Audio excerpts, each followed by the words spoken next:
দেশে হাম উপসর্গে আরও ৩ জনের মৃত্যু হয়েছে। নতুন রোগী শনাক্ত হয়েছে ৭৯৯ জন। এক বিজ্ঞপ্তিতে এ তথ্য জানিয়েছে স্বাস্থ্য অধিদপ্তর। এতে বলা হয় ২৪ ঘন্টায় নিশ্চিত হাম রোগীর সংখ্যা ১০৫ জন।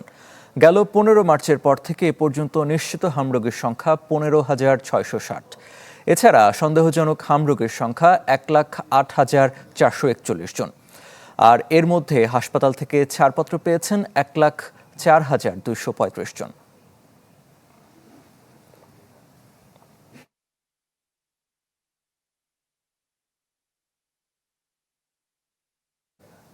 দর্শক, হাম পরিস্থিতির আরও খবর জানবো। এ ব্যাপারে জানাতে ঝিনাইদহ থেকে যুক্ত হচ্ছেন সহকর্মী সাদ্দাম হোসেন। সাদ্দাম, হামের প্রকোপ ঘিরে ঝিনাইদহের বর্তমান কি চিত্র, অবস্থার কতটুকু উন্নতি বা অবনতি হয়েছে? আরেফিন, আসলে আপনি হামের যে বিষয়টি জানাচ্ছিলেন, অন্যান্য জেলার তুলনায় কিন্তু ঝিনাইদহ জেলা হামের রোগী আক্রান্ত সংখ্যা দিন দিন কমছে বলে আমরা জানতে পেরেছি। তো আমি এখন দাঁড়িয়ে রয়েছি ঝিনাইদহের 250 শয্যা বিশিষ্ট যে জেনারেল হাসপাতাল। নগদ নিয়ে এলো হার নামানা হার অফার। সর্বনিম্ন 10,000 টাকা রেমিটেন্স নগদে পাঠালে থাকছে স্বর্ণের হার জেতার সুযোগ। সেই জেনারেল হাসপাতালের আইসোলেশন ওয়ার্ডে এখানে এসে আমি হাসপাতাল কর্তৃপক্ষের সাথে কথা বলেছি। তারা যেমনটি বলছে যে এখন পর্যন্ত হাসপাতালে হামের প্রাদুর্ভাব নিয়ে 10 জন রোগী ভর্তি হয়েছে। তার মধ্যে 8 জনের কিন্তু হামে আক্রান্ত হয়েছে বলে এখানকার কর্তৃপক্ষ জানিয়েছে। তবে ঝিনাইদহ যে জেনারেল হাসপাতাল সহ অন্যান্য যে 6 উপজেলায় যে উপজেলা স্বাস্থ্য কমপ্লেক্স রয়েছে, এই উপজেলা স্বাস্থ্য কমপ্লেক্সগুলোতে সর্বমোট প্রায় 350 রোগী কিন্তু তারা চিকিৎসা সেবা নিয়ে বা বাড়িতে ফিরেছেন। এবং এখন পর্যন্ত কিন্তু টোটাল জেলায় প্রায় 15 জনের মতন রোগী ভর্তি রয়েছে আমরা জানতে পেরেছি। তবে হামের রোগী যে 1 সপ্তাহ 10 দিন আগেও যে পরিমাণ রোগী এখানে ভর্তি হতো, প্রায় সদর হাসপাতালে 15-20 জন করে রোগী ভর্তি থাকতো, কিন্তু এখন সেটি কমতে শুরু করেছে। তবে প্রথম দিক থেকে কিন্তু ঝিনাইদহ হামে কিন্তু গ্রিন জোনে রয়েছে বলে হাসপাতাল যে জেলা স্বাস্থ্য অধিদপ্তর রয়েছে তারা আমাদেরকে জানিয়েছিল।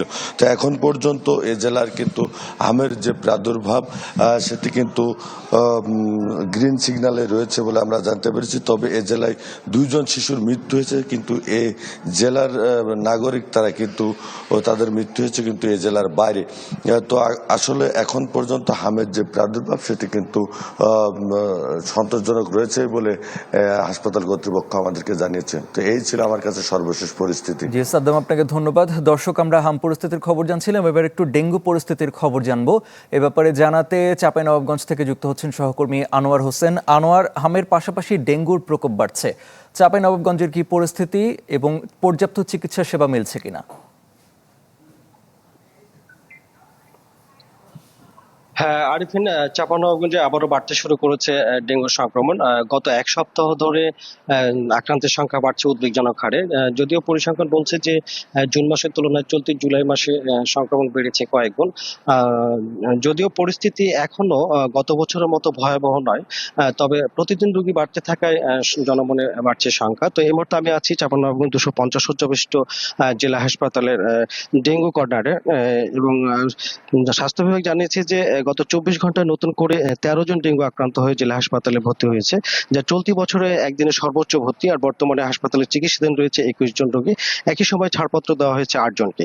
এছাড়া চলতি বছরের জানুয়ারি থেকে আজ পর্যন্ত জেলায় মোট আক্রান্তের সংখ্যা দাঁড়িয়েছে 122 জন। এর মধ্যে শুধু এখন পর্যন্ত ডেঙ্গুতে জেলায় কোনো মৃত্যুর ঘটনা ঘটেনি। তবে রোগীর সংখ্যা বাড়ার সঙ্গে সঙ্গে বাড়ছে সাধারণ মানুষের উদ্বেগ। স্বাস্থ্য বিভাগ এবং হাসপাতাল সূত্রে জানা গেছে যে হাসপাতাল সংলগ্ন মিস্ত্রিপাড়া, পিটিআই বস্তি, শিবতলা, বালুবাগান এবং মসজিদপাড়া এলাকায় আক্রান্তের সংখ্যা সবচেয়ে বেশি।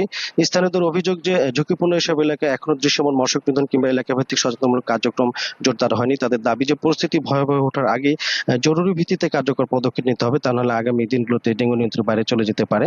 তো সব মিলিয়ে এই মুহূর্তে পরিস্থিতি ভয়াবহ না হলেও স্বাস্থ্য বিভাগের স্পষ্ট বার্তা যে আগামী কয়েক মাসই ডেঙ্গু সবচেয়ে ঝুঁকিপূর্ণ সময়। এই সময়গুলোতে বাসা বাড়ি সহ আশপাশে পরিষ্কার পরিচ্ছন্ন রাখা, পানি জমতে না দেওয়া এবং 3 দিন ধরে জ্বর অব্যাহত থাকলে চিকিৎসকের পরামর্শ অনুযায়ী ব্যবস্থা নেওয়ার কোনো বিকল্প নেই বলছেন চিকিৎসকরা।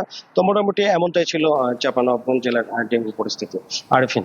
আনোয়ার, আপনাকে ধন্যবাদ। দর্শক, হাম এবং ডেঙ্গু পরিস্থিতির খবর জানাচ্ছিলেন আমাদের সহকর্মীরা। চলে যাচ্ছে অন্য প্রসঙ্গে।